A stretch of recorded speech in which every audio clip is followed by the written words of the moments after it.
The sociology of emotions, why we feel what we feel. Emotions are something everyone experiences. We feel happiness, sadness, anger, fear, shame, pride, and many more. Most people think emotions come from deep inside us, something natural or instinctive. For example, we cry when we are sad, laugh when we are happy, or shake when we are scared. But sociology teaches us that emotions are not just personal or biological. They are also social. In simple words, the way we feel, express, and understand emotions is shaped by the society we live in. This idea is what we call the sociology of emotions. Let us start with an example. Imagine a boy falls down in school and hurts himself. He feels pain and wants to cry. But if he lives in a society where boys are expected to be tough and not show weakness, he may stop himself from crying. Now imagine a girl in the same situation. She may be comforted by others and allowed to cry freely. Even though both feel the same pain, their emotions and reactions are shaped by gender expectations. This is how society influences emotions. Sociologists believe that emotions are not just inside us. They are also learned through interaction with others. From a young age, we are taught what emotions are appropriate and when it is acceptable to express them. For example, children are taught to say thank you even when they may not feel grateful. They are told not to show anger in public or to smile when meeting someone. These rules are not written in a book, but they are taught by parents, teachers, and culture. This learning process is called emotional socialization. Different cultures have different emotional rules.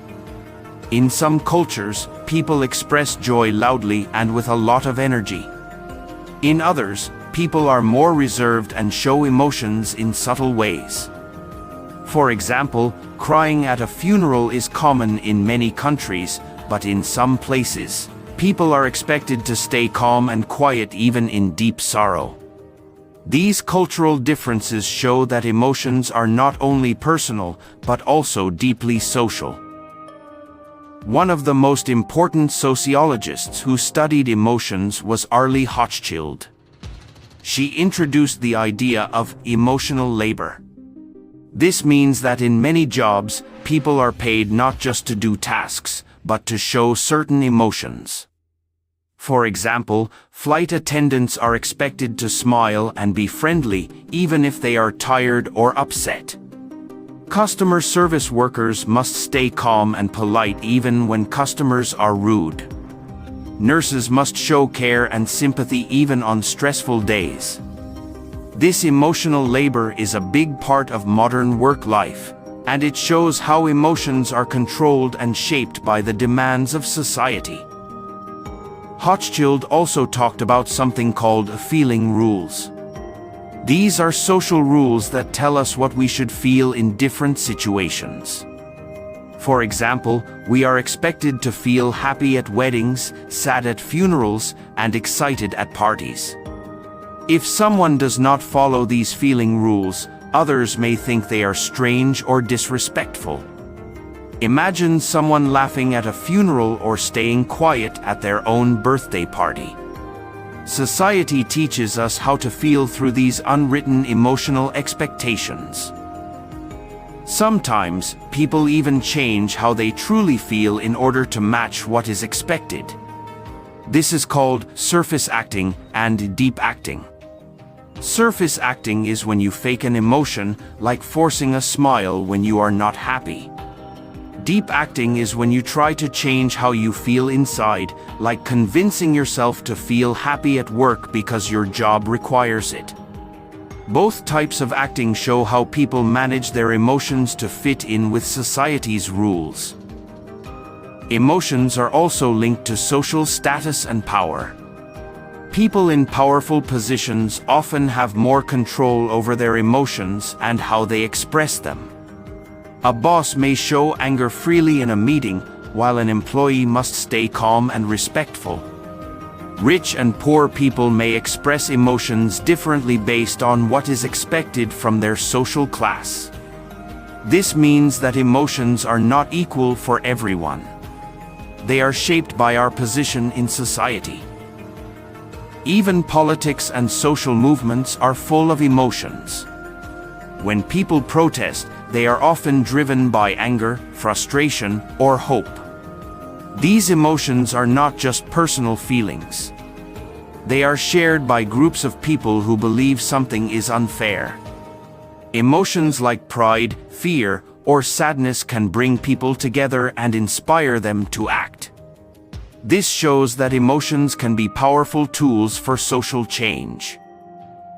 Sociologists also study how media shapes our emotions. When we watch the news, movies, or social media, we are influenced by what we see. If the media constantly shows violent images, we may feel fear or anger. If we see happy and perfect lives on social media, we may feel envy or sadness about our own lives. These emotional reactions are not just natural. They are shaped by what society puts in front of us. Family plays a big role in teaching emotions. From childhood, we learn from our parents how to react to different situations. Some families encourage open expression, while others teach children to hide their feelings. These early lessons shape how we handle emotions throughout life. Religion, education, and community also guide our emotional behavior. For example, many religions teach people to forgive, be patient, or show love. These teachings affect how we feel and act emotionally. So when we ask, why do we feel what we feel, the answer is not just biology. It is also sociology. Our emotions are shaped by our culture, gender, race, class, religion, and experiences. They are guided by social norms and expectations. We learn how to feel, when to feel, and what emotions are acceptable. Understanding the sociology of emotions helps us see that feelings are not just private. They are part of a bigger social picture. When we know this, we become more aware of how emotions are used in different areas of life, from workplaces to politics to relationships. We can also be more kind to ourselves and others. Instead of judging someone for feeling a certain way, we can try to understand what social pressures or life experiences may be behind those feelings. This knowledge can help us create a more emotionally intelligent and compassionate society. If we understand that emotions are socially shaped, we can work to change the systems that make people feel fear, shame, or sadness. We can build environments where people are free to feel, express, and connect in healthy ways. Thank you for watching this video. If you found it helpful, interesting, or thought-provoking, please give it a like and subscribe to the channel. Your support helps us continue making easy-to-understand content about sociology and human behavior. We look forward to seeing you in the next video.